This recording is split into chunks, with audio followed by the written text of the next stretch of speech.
paz esteja convosco, bem-vindos ao 21º episódio do Credo em 5 minutos.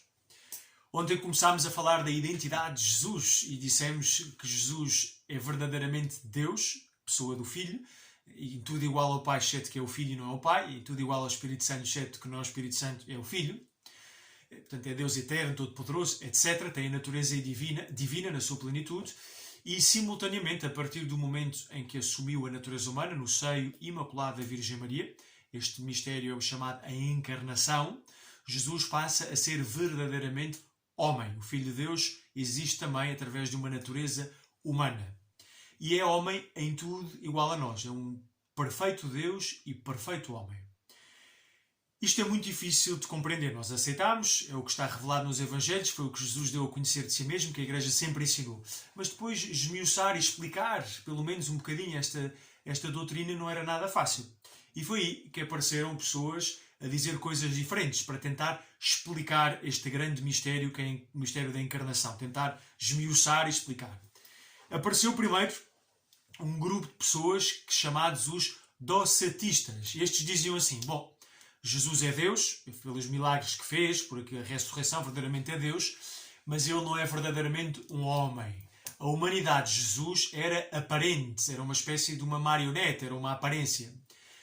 Isto é uma heresia e está errado. A humanidade de Jesus é tão real como a tua ou como a minha. Apareceu, no extremo oposto, um homem chamado Nestório, que disse, não. Jesus é um homem de extrema qualidade, de extraordinário, e que foi tão abençoado por Deus que o Verbo de Deus quase veio habitar dentro dele, uniu-se a ele. Mas em Jesus estão duas pessoas com duas naturezas. Jesus é homem, e é um homem, uma pessoa humana, e é Deus e é uma pessoa divina, que estão assim muito unidas.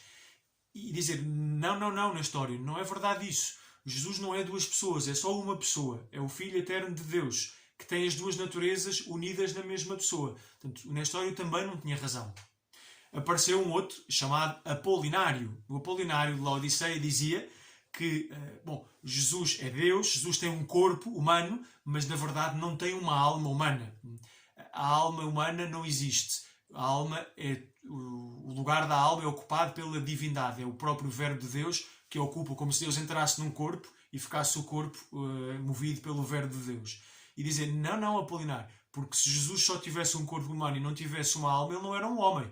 Um homem sem uma alma não é um homem. Portanto, Jesus tem verdadeiramente uma humanidade perfeita, completa. Jesus tem verdadeiramente uma divindade perfeita, completa. É Deus igual ao Pai e é homem igual a nós. As duas naturezas estão completas.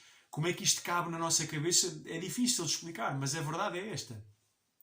Em Jesus existe uma só pessoa, e esta pessoa existe desde sempre enquanto Deus e a partir do momento da encarnação enquanto homem. Portanto, quando nós olhamos para a pessoa de Jesus, se eu olhar para esta, vou virar aqui, o crucifixo, que representa Jesus, se eu visse o real, aquela imagem, eu via o corpo, ouvia a voz, portanto, eu via e podia tocar a natureza humana, mas eu estava a ver e ouvir o próprio Deus. Porquê? Porque é Deus que subsiste através daquela natureza humana.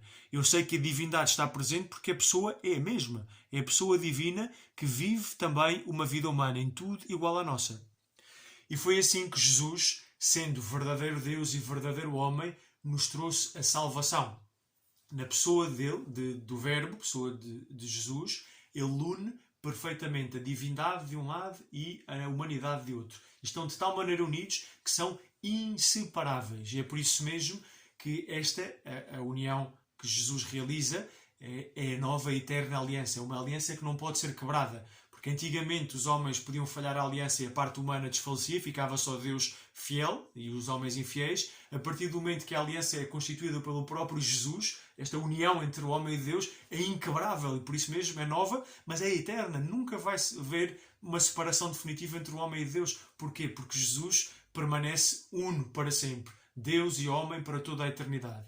E é por isso mesmo que nós recebemos a participação na natureza divina unindo-nos a Jesus. Pelo batismo, pela fé pelo batismo, tornamos um com Cristo, e porque Cristo é homem, unimos pelo lado da humanidade, nós unimos com a divindade, e a divindade pode fluir através de nós. Isto hoje foi um bocadinho complicado, os próximos dias espero que seja um pouco mais simples. Abençoe-vos Deus Todo-Poderoso, Pai, Filho e Espírito Santo. Tenham um ótimo dia.